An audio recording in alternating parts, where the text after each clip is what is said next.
Hello everyone, welcome. And today's topic will be Rock Lee vs Deku. My friends gave me this idea and I thought this would be an interesting video to talk about. And today we are going to be talking about Overhaul Arc Deku vs Shippuden Lee. Also, this Deku can use 100% without breaking his bones. With that out of the way, let's get started with the fight. And let's start off with Deku.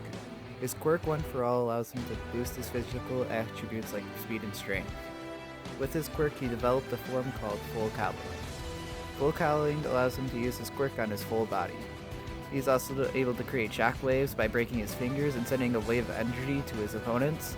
With this attack, he was able to flick away one of Todoroki's ice pillars showing during the sports festival. That was huge at the time since the ice pillars covered the whole sports festival building, and he did this multiple times. He also beat Muscular, who beat pro heroes at the time, and was one of the stronger villains during that time. And this was also stated by Overhaul when he first met the League of Villains. He was also able to keep up Stain in speed, only being a little slower than him. While he was fighting Stain, he was only using 5% of his power during this time. Now Deku at 100% is actually insane in just the Overhaul fight.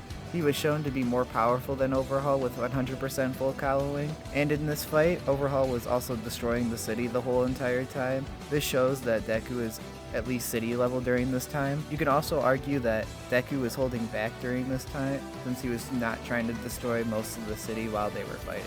Alright, enough about Deku, so let's talk about Lee. Lee is only able to use hand-to-hand combat and the 8 inner gates. First meet Lee, he is shown to be faster than Kid Sasuke and stronger than him. This was crazy at the time since Sasuke was the most powerful genin that we have seen. When Lee takes his weights off, it makes him even faster.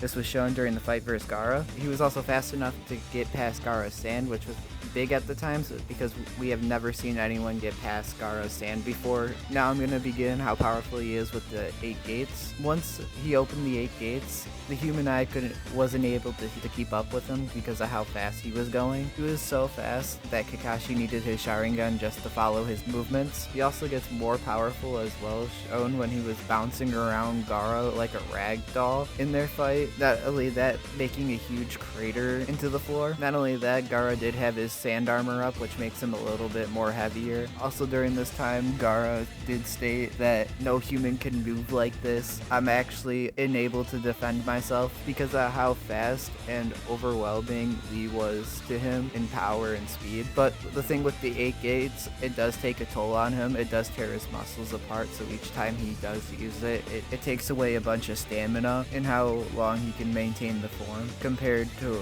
Deku's full cowling form, because you can use that 100% of the time without any restraints. Also way later in Shippuden, he was able to kick Madara in half. Granted, Lee did have a Nine Tails amp when he did this, but that's still insane that he was able to kick Edo Madara literally in half to help show how powerful he really is when the Kages couldn't even touch him. He was also fast enough without a Nine Tails amp to dodge one of Jubidara's attack and also save Guy Sensei at the same time, which is pretty insane as well, because Jubidara being the most powerful person in the Naruto verse, or at least up there in being the most powerful person. And now that I'm finished talking about both fighters, I'm gonna give my opinion on the fight, on who wins. And in my opinion, Rock Lee takes this one because his feats that he has shows that he's almost as powerful as Deku, but also his feats show that he's way more faster than Deku. Deku was having a hard time keeping up with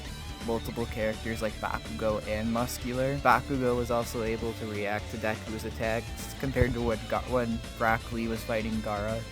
Gaara stood no chance at all at reacting to his attacks. He had to just stay there and take it until Rock Lee literally ran out of stamina. Also, Gaara was known for his defense with his fighting capabilities and being a defensive fighter compared to Bakugo, where he was always on the aggression and had a lot more room for error for Deku. So those are my thoughts on the fight. Thanks for watching, and I hope you guys can watch next time. I'll see you later.